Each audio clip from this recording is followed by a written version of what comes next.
ব্যবসা শুরু করার ক্ষেত্রে সবচেয়ে স্মার্ট আইডিয়া হচ্ছে অল্প পুঁজির ব্যবসা। কিন্তু সবচেয়ে বড় সমস্যা কি জানেন? যাদের কাছে অল্প পুঁজি রয়েছে, তারা যদি না বুঝে কোনো একটা জায়গায় কোনো একটা ভুল করে ফেলে তাহলে ব্যবসা সেখানেই শেষ। তারা নতুন করে ব্যবসা রানও করতে পারে না। আর ঠিক এই কারণে আমাদের দেশে কোনো একটা ব্যবসা শুরু করলে ১০০ জনের মধ্যে প্রায় ৯০ জনই ব্যবসায় ফেল। এখন আপনার কাছে যেহেতু বাজেট কম, যেমন ৫০,০০০, ১,০০,০০০, ২,০০,০০০, ৩,০০,০০০ বা ৫,০০,০০০ই আছে। এখন আপনি যদি ওই ব্যবসাতে কোনো প্রকার একটা ভুল করেন, আপনার ব্যবসা সেখানেই শেষ।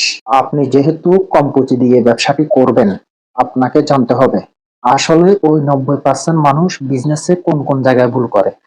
ভুল তো অনেক জায়গায় করে। এখন আমি আপনাদেরকে বলবো যে ৩টা ভুল আপনি করলে আপনি ব্যবসা করার দরকার নাই। এই ভুলগুলা কি?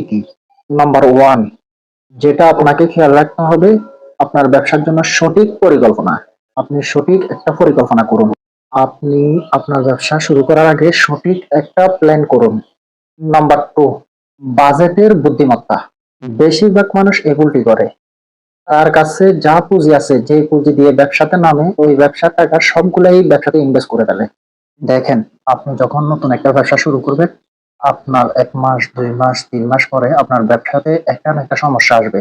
একটা না একটা প্রবলেম আসবে। আসবে। সো এই কারণটাতেও বিজনেসে লস হয়। নাম্বার 3, কার্যকরী কৌশল। আপনার ব্যবসাটি যখন সম্পূর্ণ সেটআপ হয়ে যাবে, কিভাবে করে আপনার ব্যবসাটি দিনে এগিয়ে নিয়ে যাবেন। বেশিরভাগ মানুষ এই জিনিসগুলো পূর্ব পরিকল্পনা রাখে না। আর যারা ছোট ব্যবসা করে তারা তো সেটা খেয়ালও রাখে না। 90% মানুষ এই ভুলগুলি করে।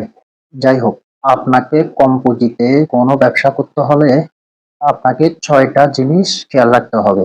যেমন, আপনি গ্রামে, শহরে যেখানে থাকেন না কেন, আপনি যখন বাজারে বাইর হবেন, রাস্তায় বাইর হবেন, দেখবেন হাজার রকমের মানুষ হাজার ধরনের ব্যবসা করতেছে এবং ওই ব্যবসাটি করে সবাই ভালো একটা ইনকাম করতেছে। কিন্তু আপনি ওইটা চিন্তা করলে হবে না। আপনার জন্য ওই ব্যবসা না। আপনার ব্যবসা হবে আপনি কি পারেন, আপনার কি নিয়ে আইডিয়া আছে, আপনার কোনটা করতে মন চায়, আপনি যে ব্যবসাটি পরিকল্পনা করতেছেন ওইটার সাথে আপনার বাজেটের সাথে মিল আছে কিনা। প্রয়োজনে আপনি ১ মাস, ২ মাস, ৩ মাস সময় নিবেন, একটু এনালাইসিস করবেন, ঘুরবেন, এটা নিয়ে একটু চিন্তা করবেন। তারপর আপনি ব্যবসাটি শুরু করতে পারেন। এরপর হচ্ছে স্মার্ট বাজেট ম্যানেজমেন্ট। দীর্ঘ ৮-৯ বছর ব্যবসা করি আমি নিজে। আমি আমার ছোট্ট অভিজ্ঞতা থেকে আপনাদেরকে একটা আইডিয়া দিতে পারি। যেমন, সাপোজ আপনার কাছে ১,০০,০০০ টাকা রয়েছে। আপনি ১,০০,০০০ টাকা দিয়ে ব্যবসাটি শুরু করবেন। আপনি ওই ১,০০,০০০ টাকা থেকে 50% টাকা মানে ৫০,০০০ টাকা দিয়ে আপনি যে পণ্য নিয়ে ব্যবসাটি শুরু করবেন ওই পণ্যের মধ্যে ইনভেস্ট করবেন। এর মধ্যে ২৫% টাকা মার্কেটিং এর পিছনে খরচ করবেন। আপনার বাকি থাকবে ২৫%। ওই ২৫% টাকা আপনি জরুরি সময়ের জন্য রেখে দিবেন। আপনি যে ব্যবসাটি করবেন, আপনি ব্যবসাতে নতুন। ওই ব্যবসা ১ মাস, ২ মাস, ৩ মাস পর একটা না একটা সমস্যা আসবে। ওই সময় জরুরি সময়ের জন্য ওই ২৫% টাকা আপনার রাখতেই হবে। দেখেন, বর্তমান অনলাইন যুগ। আপনি সোশ্যাল মিডিয়াতে আপনি চাইলে একটা ফেসবুক পেজ খুলে, আপনি একটা ইউটিউব চ্যানেল খুলে, আপনি সোশ্যাল মিডিয়াতে ছোট করে শর্ট ভিডিও করে আপনার পণ্যগুলো আপনি ছাড়তে পারেন। আপনার যদি এমন কোনো পণ্য হয়, আপনি লাইভ করে এটা মানুষকে সরাসরি দেখাতে পারেন। ব্যবসার জন্য মার্কেটিং খুবই গুরুত্বপূর্ণ। ছোট্ট ব্যবসা যারা করে তারা বেশিরভাগ ব্যবসায়ী ছোট্ট ওই ব্যবসাটার মধ্যে পড়ে থাকে। এটা করা যাবে না।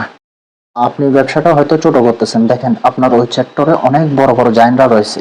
তারা কিভাবে করতেছে, এতদূর তারা কিভাবে আগাইছে, এই প্ল্যানগুলোই আপনাকে জানতে হবে, জেনে ইমপ্লিমেন্ট করতে হবে। আর এগুলি করার সাহস আপনার মধ্যে থাকতে হবে। তাহলে আপনার ব্যবসাটা একদিন বিশাল একটা বড় বিজনেসে পরিণত হবে। এরপর নেতিবাচক মানুষগুলো থেকে দূরে থাকতে হবে। আমাদের দেশে যখন একটা মানুষ নতুন একটা ব্যবসা শুরু করে, তার পাশে অনেক রকমের মানুষ থাকে। দেখবেন অনেকজনে বলে, আরে ভাই এটা কেন করতেছো, এটা তোমাকে দিয়ে হবে না, এই ব্যবসা এ করছিল, এটাতে তো অনেক লস খাইছে, এগুলো কেন করবা তুমি। এই ধরনের মানুষগুলা থেকে দূরে থাকবেন সবসময়। আপনার মাথায় সবসময় এটা রাখতে হবে, আপনি এখন যে ব্যবসাটা করতেছেন, এই ব্যবসা করে যে সফল হয়েছে, ওই সফল ব্যবসায়ীকে সবসময় আপনার মাথায় রেখে কাজ করতে হবে। আপনি সব সময় চেষ্টা করবেন পজিটিভ মানুষদের সাথে থাকার জন্য, যারা আপনাকে উৎসাহ দিবে, যারা আপনাকে ভালো পরামর্শ দিবে, যারা আপনাকে ব্যবসা সম্বন্ধে ভালো একটা আইডিয়া দিবে। পাশাপাশি ইউটিউবে সোশ্যাল মিডিয়ায় বিভিন্ন ধরনের ব্যবসায়িক আইডিয়ার যে ভিডিওগুলো আছে এগুলো দেখতে পারেন। এরপর হচ্ছে লাস্ট স্টেপ, আপনাকে প্রচুর শিখতে হবে। আপনি যেহেতু এই ভিডিওটা দেখতেছেন, আপনি ব্যবসাটি নতুন করবেন বা করতেছেন, আপনার পরিপূর্ণ ব্যবসা সম্বন্ধে আইডিয়া নাই, তাহলে আপনাকে শিখতে হবে। দেখেন, যারা নতুন ব্যবসা শুরু করতেছে তারা ব্যবসায়িক তেমন ধারণা থাকে না মাথার মধ্যে।